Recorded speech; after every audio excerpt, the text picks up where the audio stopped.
Welcome to Blue House dito sa Dingalan, Aurora. So ngayon bisitahin natin kung ano yung makikita natin dito sa loob ng Blue House Restaurant. Tara, samahan niyo ako.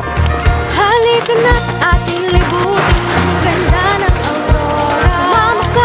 Pagpasok mo pa lang dito sa Blue House Cafe ay makikita mo na ang mga nakadisplay nilang mga pasalubong na gawa ng mga locals dito sa Dingalan, Aurora. Ito ay project ng agribusiness nila dito. Talaga namang ang sasarap na mga pagkain na mabibili mong pasalubong para sa iyong family pag-uwi sa inyong bayan. And of course dito ay Instagrammable din talaga yung place. Napaka-aesthetic ng vibe at shock na mag-e-enjoy talaga kayo with your barkada and your family. We are live here at Blue House dito sa Dingalan, Aurora. Makakasama natin ngayon si Ma'am Ivy. Ngayon ipapaliwanag natin ni Ma'am Ivy sa atin ngayon kung anong meron dito sa Blue House Restaurant dito sa Dingalan, Aurora. Magandang araw, Ma'am Ivy. Magandang araw, Sir Archie from Archie Traveler. Napansin po namin dito sa Blue House, sa labas pa lang po parang napakasimple lang yan sa labas. Pero pagdating mo dito sa loob, napakaganda pala dito sa amin. So, bakit po ba ito tinawag na Blue House? Blue House Restaurant kasi kasi yung owner dito ano siya, colorblind kasi yun eh. Parang yung na-identify lang niya na color kundi white is blue. Maganda sa good color. Yes, it is a good color. Tapos parang Marian blue pa yung napili na kulay. So ang naging talagang pamantayan niya na kulay is naging color blue and white. Ayun. So maliwalas nga naman. Maliwalas yung tingnan. Pagpasok mo dito sa Blue House, parang sinasabi nga ng mga tao, napakaaliwalas at saka parang ang mahal. Pero pagka nakita mo yung presyo, ang mura ng mga pagkain. Sabi niya. In terms of food services, ano po yung mga food na ino-offer nyo dito sa Blue House? Yung like, talagang binabalik-balikan nila dito kasi talagang ang ganda eh. Ang dami yung service. Yes. Ang binabalik-balikan nila dito, yung Blue House Fiesta. Kasi yung Blue House Fiesta, good for 6 to 7 packs na yon, 6 to 7 person yung kakain. Pero ang dami niyang variety. Meron siyang calamares, merong grilled tuna, yes, merong crispy pata, merong marami. Pati po nabibili din nila. Yes, at saka pati pasalubong yung mga iba kasi mga turista pagka nandito. Ay, wow, meron ng banana chips kasi yung banana chips sa saka yung cassava chips is local products din po dito sa Ma'am, paano po nila ito makikita? Like may mga social pages po ba kayo sa Facebook, sa Instagram para madali nila kayong mapunta? Yes, meron kaming sa FB account namin yung Blue House Restaurant. Matatagpuan dito sa Barangay Paltik, Dingalan, Aurora.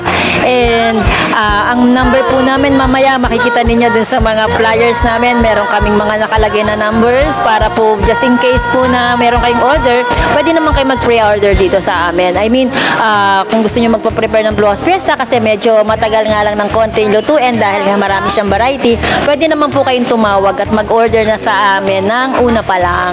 Opo. Thank you so much, ma'am, and invite na lang po natin sila. Opo, iniimbitahan ko po lahat ng mga naka-likes dito sa page na to na bisitahin nyo naman po kami dito sa Dingalan, Aurora sa aming Blue House Restaurant. Thank you so much, ma'am, and have a great day. Thank you, Sir Archie.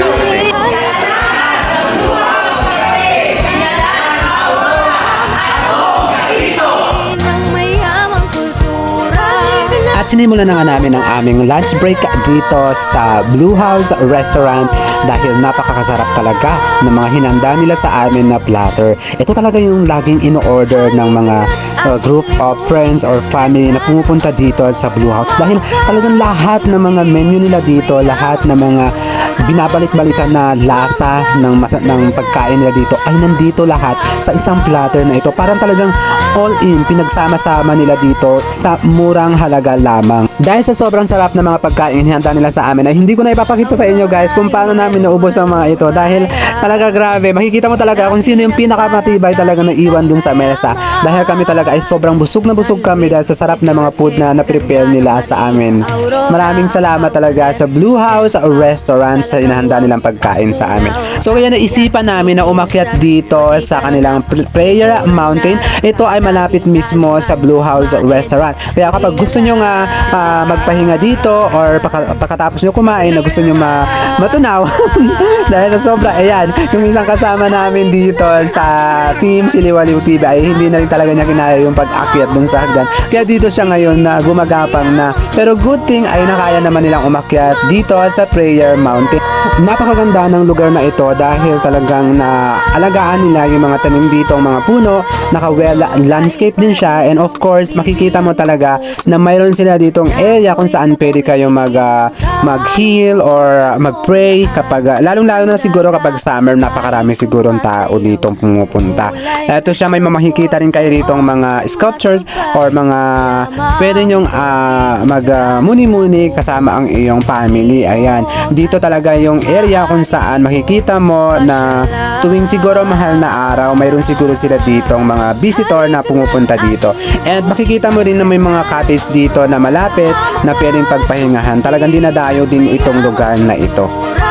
At ito naman ang napakagandang villa nila dito sa Prayer Mountain nila. Paborito kong puntahan ng mga artista, ng mga celebrity na nagpupunta dito sa Blue House. Ito ay mayroong isang view deck kung saan matatanaw mo ang buong 360 view ng Dingalan. Makikita mo dito ang port ng Dingalan and of course ang General Nakar. Ang ganda ng view dito, talagang kitang-kita mismo yung landscape ng Dingalan. Yung blue kulay ng dagat, napaka-peaceful niya, ang tahimik.